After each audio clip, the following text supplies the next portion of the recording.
Riddle me this. What do Bitcoin nodes, my first girlfriend, and children all have in common?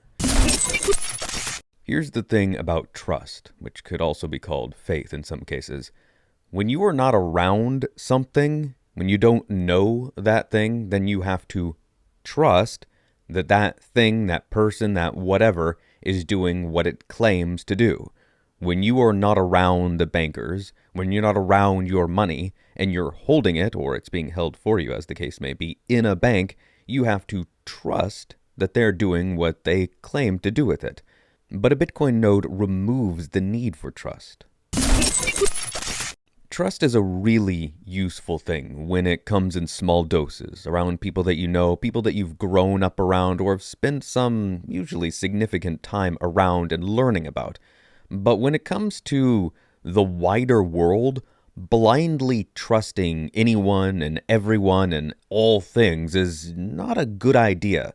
That sign that says the road definitely isn't out, but you just saw a car crash down into a massive sinkhole, might be wrong. That curly-haired individual who's telling you that he's absolutely doing the best things imaginable with your money, and look, we've got celebrities here and they say the same thing, and we're all in this together to make you as much money as possible.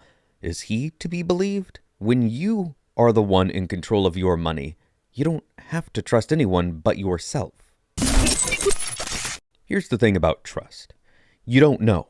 That's kind of the whole point with trust, is you are trusting that this person, this entity, this group, this whatever, is doing what it says it will do.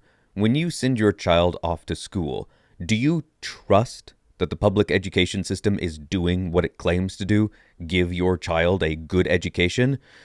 Well, it might, or it might not. I guess it depends on where you're at and what school and what teachers you have. And that's kind of my point here. If you have really good teachers and they're doing a good job, then you're good to go. But you might not know that. Even if you've gone to some meetings and you've shaken their hands, it's still hard to know, because unless you're spending all the day and all the time around them in the classroom, you're not going to know what they're teaching your children. You have to trust them. I met my first girlfriend when I was working at the Gap. I was 20 years old, and the very first thing that I ever said to her was, "Do you know anybody that plays Halo?" Our relationship from basically that point forward for the next year and a half on and off was an unmitigated disaster, and it was entirely my fault because I couldn't trust her. I had serious trust issues. If she was not in the same room with me where I could see her, I was worried that she was doing, I don't even really know what I thought. I thought that she was seeing other guys or talking to other guys. I had no reason, absolutely no reason to think these things. She'd never done anything to give me that indication. She'd never said anything that was a lie, as far as I know. I had absolutely no reason to think these things. But being a creative individual and not being all that in control of my own mind at the time, I just went off on these fantasies and then believed those fantasies. I don't know where they came from, but I believed them. I didn't trust her. Even though she would say that she was at work, I didn't trust her. And I'd go and see, oh yeah, look, there she is at work. I was in a very different place at the time. Here's where Bitcoin nodes come into the picture. Imagine public nodes being like people, anyone and everyone that wander around through the world. Bitcoin nodes are out in the wild. They're owned and operated by different people. Some of those people are good-hearted, quality human beings, undoubtedly, absolutely. And some of them, just like in all aspects of life, are not.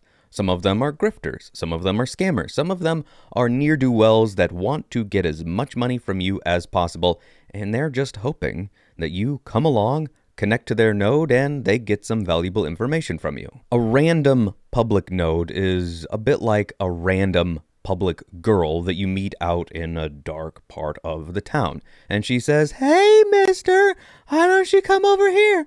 I'm a really nice lady. Let's go and have some fun together."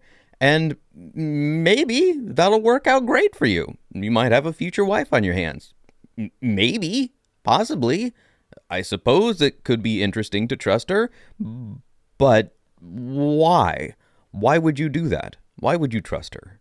Getting a node set up might be one of the more challenging aspects of getting into Bitcoin, which is why I am so thankful that there are people like the Bitcoin Way that exists for you to call, reach out to, and talk to. Ask those questions. All right, I'm seeing this on the screen now. What do I do next? And they will help you through that.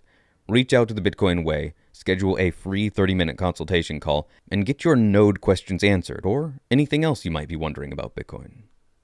And if you don't trust her, and you don't have a personal relationship with her, why are you going to hand her your money and say, "Hey, miss, you seem like a real stand-up citizen. I need this money delivered to a guy on the other side of town. Will you do that for me?" And she goes, "Oh, absolutely. You can trust me." And again, maybe you could trust her. Maybe she will deliver that money exactly where you want it to go, and maybe she'll only take out a small fee that was agreed upon before you sent her off on her merry way. But maybe not. Maybe Bob on the other side of the town will never see that money. Maybe this nice lady will wander off and you'll never see her again. Or how about a random kid? Some random child comes up to you and goes, "Daddy, Mommy, you're my parent. I'm so glad to have met you after all these years. It's so wonderful to meet you." Which idea seems better?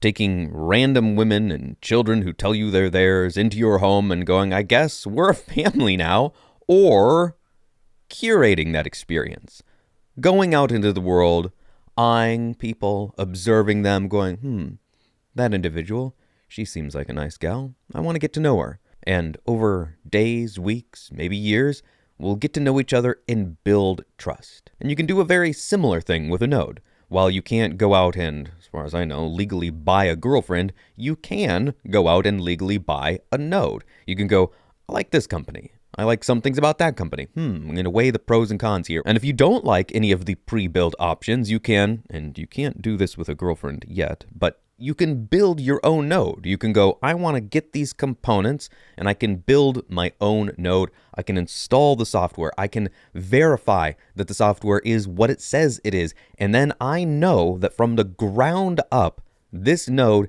is my node and it is running here in my home, doing exactly what it claims to do." And I can check on that. I can check on that regularly. If you've been on the planet for longer than 12, 15 years, then there's a really good chance that there's some people that you trust, you believe what they say, they do the things that they say, and maybe there's some people that you don't trust. There's also the unfortunate reality of going through the experience of having trust broken. That is rarely ever a fun thing. Here's the thing about Bitcoin nodes. You don't have to trust. You can, but it's like I said earlier. You certainly have the option to go to a questionable part of the city and meet some colorful characters and trust that they're the best people on the planet. But you might want to trust your gut. Take a look around you. Notice how this part of the city isn't so great.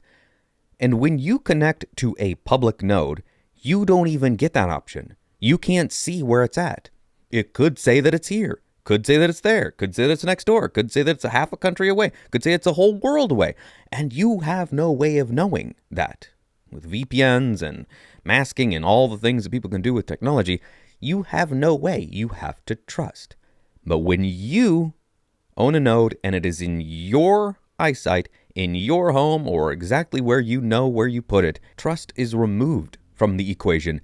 And you can know for a fact that your money is exactly where it's supposed to be, exactly where you want it to be. And that's not possible when you trust the public.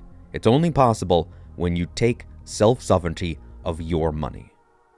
If you're still wondering why you being in control of your money is so important, check out this video here where I talk about the powers that be controlling way more than they have any business controlling.